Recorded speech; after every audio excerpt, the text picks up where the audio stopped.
Assalamualaikum. Menyambung video sebelumnya terkait dengan taksonomi kognitif atau pemikiran, kita lanjutkan sekarang ke taksonomi afektif atau sikap. Taksonomi ini biasanya dinotasikan oleh huruf A1, A2, dan begitu seterusnya. Pertama kali dipopulerkan oleh David Cradwell pada tahun 1964. Sama konsepnya, ada piramida juga. Ya, mari kita bahas secara bersama. Kita mulai dari yang paling dasar sampai yang paling kompleks ke atas. Ya, yang pertama, afektif A1 atau yang disebut sebagai menerima. Ya, menerima ini tahapan paling dasar, yaitu seseorang bersedia menerima informasi. Ya, dia cukup mendengarkan, kemudian memperhatikan, mengamati, dan menyimak. Nah, sikap seperti inilah yang disebut sebagai sikap menerima. Kemudian naik ke atas, A2, yaitu menanggapi atau bereaksi. Artinya, di sini kita mulai memberikan reaksi terhadap apa yang kita terima. Ya, sikap kita untuk bereaksi. Contohnya misalkan, kalau misalkan Anda menerima informasi, Anda bisa menjawab atau mencoba atau untuk memberikan komentar misalkan. Ditanya berarti Anda jawab. Ini menanggapi, ada tanggapan. Jadi bukan hanya menerima. Lanjut ke yang berikutnya yaitu merespon. Nah, merespon artinya adalah berpartisipasi secara aktif. Jadi bukan sekedar bereaksi itu, bukan ditanya jawab, enggak. Tetapi mulai menunjukkan keterlibatan dia, ada inisiatif. Misalkan untuk kegiatan berdiskusi. Nah, dia berupaya untuk menyampaikan pendapat, turut dalam partisipasi dalam kelompok tersebut, ya. Kemudian kita lanjutkan yang keempat. Nah, A4 di sini adalah valuing, ya, atau menilai. Jadi mulai meyakini bahwa ada satu nilai ini penting, gitu. Nah, contohnya apa? Menghargai, ya. Dia mulai memberikan pujian, ya, atau memberikan kritik. Kemudian memilih mana yang baik, mana yang biasa saja, mana yang buruk. Kemudian menunjukkan komitmen, ya. Bisa juga mendukung, ya. Atau menerima nilai-nilai tertentu. Nah, inilah yang disebut sebagai A4, menilai. Kemudian dilanjutkan dengan A5. A5 di sini adalah mengorganize, ya.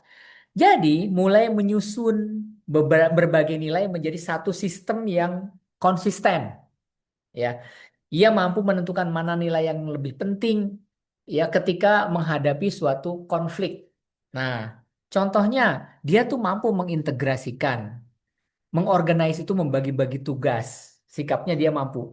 Kemudian menyusun prioritas, mana pertama, mana di tengah, mana belakangan. Kemudian dia bisa mempertimbangkan, sebentar ya, sebelum kita putuskan, kita pertimbangkan dulu ini. Ya, ini contoh dari aktivitas mengorganisasi atau organize. Dan yang keenam, atau yang disebut dengan A6, ini karakterisasi tertinggi, tahap tertinggi. Ya, nilai tersebut menjadi karakter atau kepribadian dia.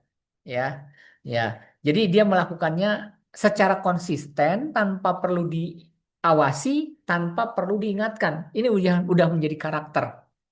Ya. Contohnya kebiasaan menjadi teladan, ya, rajin beribadah, rajin sholat, itu udah menjadi karakter, memang kebutuhan dia. Rajin baca Quran, ya, kemudian rajin belajar, mempertahankan prinsip dia, memiliki integritas, misalkan jujur, tidak suka berbohong, mengikuti rules atau peraturan, dan menerapkan rules itu secara konsisten. Nah, jadi ini yang disebut sebagai afektif, ya. Semoga memberikan manfaat kepada Anda. Baik, kita lanjutkan taksonomi keterampilan yang ketiga atau yang disebut sebagai psikomotor. Nah, terkait dengan taksonomi keterampilan ini, itu pertama kali diungkapkan oleh Simpson ya, tahun 1967. Biasanya dilambangkan dengan P, P1, P2, P3. Jadi kalau kognitif C1, C2, C3 dan begitu seterusnya. Kemudian kalau afektif ya sikap itu A1, A2. Nah, kalau psikomotorik atau keterampilan itu biasanya dilambangkan dengan P. Saya akan share terkait dengan piramida keterampilan sama dengan yang lain. Kita mulai dari yang pertama yaitu P1, persepsi atau perception. Ya, jadi kalau misalkan kita katakanlah keterampilan kita memasak, pertama kali kita baru mengenali atau kemampuan menggunakan indera, mengidentifikasi. Oh, ini yang namanya panci, ini yang namanya penggorengan, ini yang namanya bahan. Itu P1. Kemudian naik yang kedua, P2, set atau kesiapan. Nah, kesiapan artinya adalah kesiapan mental, fisik, dan emosi untuk melakukan keterampilan memasak itu.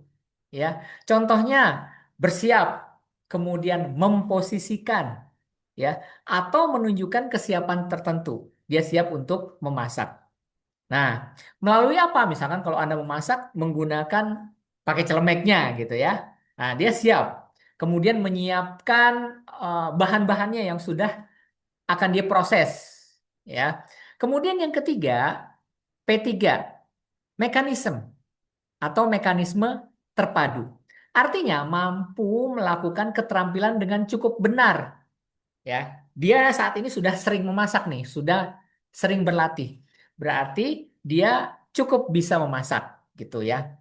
Nah, biasanya istilahnya atau kata kerjanya mengoperasikan. Dia mampu mengoperasikan, mampu menjalankan, ya, mampu mengoperasikan microwave misalkan, mampu menyalakan kompor, menjalankan kegiatan memotong bahan baku dan lain sebagainya.